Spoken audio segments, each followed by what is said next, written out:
Welcome to सत्य सिद्धांत। नमस्ते।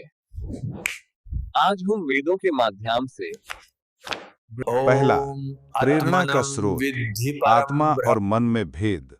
उदाहरण, मन। सुबह उठकर चाय कॉफी की इच्छा होती है। चाय में कैफीन का स्वाद और ऊर्जा की कामना मन को प्रेरित करती है। आत्मा, हमें क्यों उठना है? आत्मा को कारण नहीं चाहिए, वो केवल जागृति का अनुभव चाहती है। उठकर प्रभु स्मरण करना है। संदर्भ मंत्र, ओम आत्मानं विद्धि परम ब्रह्म परमात्मनः स्वभावः स्वयं भूः। यह आदि मंत्र आत्मा के स्वयं प्रकाश एवं स्वप्रेरणा को व्यक्त करता है। 3. दुख की अवस्था, स्वीकार्यता बनाम विवेक। The mind needs an उदाहरण, external source to get energy. कोई नौकरी छूट जाए, मैं असहाय हूं, अन्याय हुआ। आत्मा, यह अवसर था अनुभव का, अब नई दिशा की ओर अग्रसर हूं। आत्मा दुख को बंधन न मानकर उन्नयन का साधन बनाती है। संदर्भ मंत्र, क्लेशनाशिनी स्मृतिर्नास्ति सुखम सुखवत्तरम। स्मृति ज्ञान के माध्यम से क्लेश नष्ट होता है, सुख स्वतः प्राप्त होता है। 4. दोष दृष्टि, बुराई को बुराई मानने की शक्ति। उदाहरण, मित्र ने विश्वासघात किया, वह बुरा है, मैं उससे द्वेष करूं। आत्मा, विचार और कर्म पर विचार करूं, द्वेष नहीं। बुराई को समझ और विवेक से निर्मूल करना आत्मकर्तव्य है। संदर्भ मंत्र, दृष्ट्वा विपरीतान्यहं समचक्षुर्भवाम्यहम्। विपरीत स्थितियां देखने पर भी समदृष्टि रखना आत्मशक्ति का लक्षण है। 5. समाधान का मार्ग, आत्मधर्म और स्मृति। उदाहरण, परीक्षा में असफल, मैं अक्षम हूं, फिर प्रयास नहीं करूंगा। आत्मा, असफलता अनुभव मात्र। आत्मा और मन का संवाद, कारण, कार्य और स्वत्व का बोध। वैदिक दृष्टि से आत्मा की स्वतंत्रता और मन की कारणता का विवेचन। 1. कार्य की प्रेरणा, आत्मा और मन में भेद।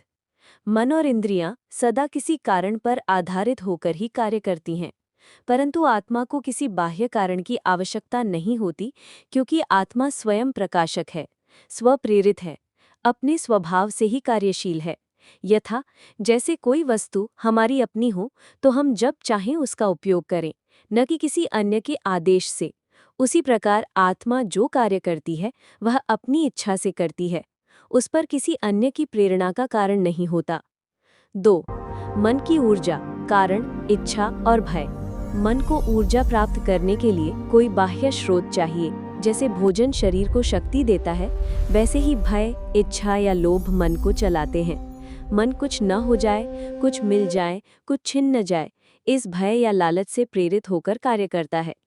पर आत्मा की प्रेरणा न लोभ से न भय से होती है। आत्मा जानती है जो है वह मेरा ही है, मैं आवश्यकता होने पर उपयोग करूंगा, अन्यथा शांत रहूंगा। 3. ज्ञान की उपलब्धि, आत्मा का निश्चल स्वभाव। परमात्मा की दिव्य छवि जब किसी साधक को प्राप्त होती है, तब वह आत्मा में स्थित होकर उस ज्ञान का अनुभव करता है। अन्य कोई गुरु या प्रेरणा उसे केवल सक्रिय करता है, कर्म में प्रवृत्त करता है, परंतु कर्म आत्मा का है। मन को तो भय और आकर्षण चाहिए, आत्मा को केवल स्मृति। 4. दुख की स्थिति में आत्मा की दृष्टि। जब कोई व्यक्ति Why किसी did दुखद this happen परिस्थिति to में me? फंस जाता है, तब वो सोचता है मेरे साथ ऐसा But the क्यों soul- हुआ? परंतु आत्मा जानती है यह परिस्थिति केवल प्रयोजन मात्र है, स्वभावतः मेरे लिए है, न कि मुझे बांधने के लिए। बाव, मन कहता है मैं फंस गया हूँ, आत्मा कहती है यह स्थिति मेरी थी ही नहीं, यह किसी अन्य की प्रेरणा से आई है, मैं इससे बाहर निकल सकता हूँ। 5. अज्ञान की स्वीकृति, दुख को सत्य मानना। मन जब दुख को स्वीकार कर लेता है तो वह दुख में बंध जाता है। यदि कोई कह दे मेरे साथ अन्याय हुआ, तो वह व्यक्ति उसी सोच में फंसा रहता है। पर आत्मा कहती है मुझसे नहीं, मुझ पर कुछ हुआ है, मैं उससे अलग हूँ, At मैं one इससे ऊपर moment, उठ we सकता are हूँ। immersed in one quality. The दोष next दृष्टि moment, और आत्मा का another विवेक। quality emerges. कोई बुरा कार्य हो जाए और Sometimes हम we उसे seek बुरा न shelter. माने तो वह Sometimes तू we स्वयं aspire ही for शक्ति है। freedom. In आत्मा this की पुकार। changeability, we seek Veda the मंत्र shadow कहते of हैं, God. वह मेरा है जिसे मैंने मासूम बनाया, वह मेरा है जिसे मैंने अच्छा बनाया, मैं उसे कैसे भूल सकता हूँ। यह आत्मा की पुकार है। वह शक्ति जो तुम्हारे भीतर है, वह तुम्हें पुकार रही है। वह कह रही है, मुझे कार्य में लाओ, मुझे पूर्ण रूप से क्रियाशील बनाओ। हमारे आसपास जो भी है, जल, सूर्य, प्राण, सब हमारे अपने हैं। हम स्वयं ही प्राण शक्ति के संचरण का माध्यम हैं। जब हम अपने भीतर के प्रकाश को पहचानते हैं, तो वही प्रकाश मार्गदर्शक बन जाता है। हम शीतलता हैं, हम ऊर्जा हैं, हम वह शक्ति हैं जिसे हम खोजते फिरते हैं। कठिनाइयों में आत्मा की दृष्टि। जीवन में चाहे कितनी भी बाधाएं क्यों ना आएं, आत्मा का गुण शीतलता और स्थिरता हमें संभालता है। कठिनाइयां हमें रोकती नहीं, वे हमें सिखाती हैं। जैसे कोई तपस्वी संकल्प करता है कि अब मैं केवल कठिनाइयों से उभरने पर ही ध्यान दूंगा, वैसे ही आत्मा कहती है, अब मैं सत्य की ओर जाऊंगा, अब मैं ऐसा करूंगा जिससे जीवन में अच्छाई की स्थापना हो। कर्म की जागरूकता और आत्मा की चेतना। हमें अपनी शक्ति को पहचानना है। वह क्रियात्मक शक्ति जो संकल्प करता है कि अब मैं केवल कठिनाइयों से उभरने पर ही ध्यान दूंगा, वैसे ही आत्मा कहती है, अब मैं सत्य की ओर जाऊंगा, अब मैं ऐसा करूंगा जिससे जीवन में अच्छाई की स्थापना हो। कर्म की जागरूकता और आत्मा की चेतना। हमें अपनी शक्ति को पहचानना है। वह क्रियात्मक शक्ति जो आत्मा से प्रकट होकर शरीर में कार्य करती है, उसी का अनुभव आवश्यक है। आत्मा निर्देश देती है, अब यह करो, पहले तुम यह कर रहे थे, अब उस कार्य को करो जो सत्य की दिशा में ले जाए। हमारे पास समय है, जल है, सूर्य है, सब हमारे भीतर है, फिर भी हमें कमी अनुभव होती है। क्यों? क्योंकि हम भूल जाते हैं कि हमारे पास आत्मा की असीम शक्ति है। हम कृष्ण दर्शन जैसे सरल आनंदों को भूल जाते हैं। हम भूल जाते हैं कि हमारे भीतर ज्ञान अर्जन की शक्ति है, सत्य की स्मृति और अनुभव। हमें सत्य को अपने हृदय में धारण करना है।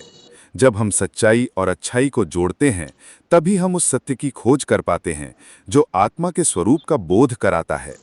हम कहते हैं, मैं भाग रहा हूं, पर क्या यह भागना भी हमारा ही कृत्य नहीं? जब सब कुछ हमारा ही है, विचार, कर्म, अनुभव, तो फिर हम गलत की ओर क्यों जाएं? हमें अपने गुणों को जानना होगा। मैं सूर्य हूं, यह मंत्र आत्मा की चेतना का उद्घोष है। मैं अपने लिए बोल रहा हूं, अपनी खोज के लिए बोल रहा हूं। यह आत्मा की स्तुति है, आत्मज्ञान की प्रेरणा है। आत्मा और मन का संवाद। कारण, ज्ञान की पुकार और आत्मा की संकल्प शक्ति। वो दिव्य चेतना जो ब्राह्मण की भांति समीपस्थ होकर हमें विज्ञान और सत्य के प्रति प्रेरित करती है, वही कहती है, क्या तुम्हारे पास समय है? क्या तुम अपने सत्य को पहचान सकते हो? हमें स्वीकार करना होगा कि हाँ, सच्चाई हमारे पास है, वो हमें बुला रही है। हमें अपने भीतर की शक्तियों को एकत्र करना होगा और उसी पर केंद्रित हो जाना होगा। जब हम उस शक्ति को पहचानते हैं जो पहले दिखाई नहीं देती थी, तब हम समझते हैं कि जो हमारे पास है वही मूल्यवान है। हमें भ्रम नहीं पालना। वो जो हमारे पास है वही हमारी साधना का आधार बने। त्याग, जागृति और आत्मोत्कर्ष। त्याग में ही अमरता है। जब हम अपने सर्वस्व को समर्पित करते हैं तो वही आत्मा अमरता को प्राप्त होती है कि आज लुटा दे रे सर्वस्व अपना, मान ले मेरा कहना, पल भर में मिट जाएगा तेरा जन्म जन्म का पीड़ा। हमें चाहिए कि जो हमारे पास है उसे समझें, उसे अपनाएं, उसे आदर दें। जो कुछ भी स्वानुभव की पूर्णता, आत्मा का मार्ग और उसकी गमनशील प्रेरणा। 1. मेरा मार्ग, मेरी यात्रा। जीवन एक यात्रा है और ये यात्रा मेरा मार्ग है। ये कोई साझा पथ नहीं, ये मेरा स्वयं का चुना हुआ पथ है। इस मार्ग पर मुझे अकेले ही चलना है।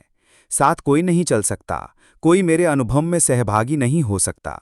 जो सुख, जो अनुभूति मुझे इस मार्ग पर मिलेगी, वो शुभ तो हो सकती है, पर शुद्ध और सच्ची केवल तब होगी जब मैं उसे स्वतः अनुभव करूंगा। 2. अनुभव की प्रामाणिकता, मैं ही आश्वस्त करूंगा। जब मैं अपने लक्ष्य पर पहुंच जाऊंगा तब मैं ही कहूंगा कि हाँ, मैं वहां पहुंचा। इसका कोई अन्य प्रमाण नहीं हो। 4. आत्मा की प्रेरणा और वायु का वैदिक रहस्य। प्रवचन में आत्मा की प्रेरणा को वायु से उपमा दी गई है। जैसे वायु निरंतर गतिशील रहती है, वैसे ही आत्मा की चेतना मनुष्य को सदैव आगे बढ़ने की प्रेरणा देती है। आत्मा के वायु के झोंकों ने मुझे वहां पहुंचा दिया। इसका अर्थ है कि आत्मा की शक्ति, प्रेरणा और उत्साह आपको आपके उद्देश्य तक पहुंचा सकते हैं, भले ही उस यात्रा का बोध आपको अभी-अभी ही हुआ हो। वायु परिवर्तनशील है, आकर्षण और विकर्षण के दोनों गुण उसमें हैं। वही गुण प्रोत्साहित करते हैं, अपनत्व, लगाव और अच्छे बुरे की पहचान आत्मा को जागृत करती है। 5. अपनी परिधि में गमन। वैदिक दृष्टि से प्रवचन में सूर्य और वायु की उपमा देकर समझाया गया है कि प्रत्येक व्यक्ति को अपनी परिधि में गमन करना चाहिए। जैसे सूर्य अपनी कक्षा में चलता है और किसी का अधिकार नहीं छीनता। दूसरों की नकल या अनावश्यक होड़ विद्या का सत्व क्षीण करती है। आपकी आत्मा, आपकी प्रेरणा और आपकी यात्रा अद्वितीय है। बाहरी उदाहरण आपको दिशा दे सकते हैं, किंतु चलना आपको ही है। निष्कर्ष: शुद्ध स्वानुभव ही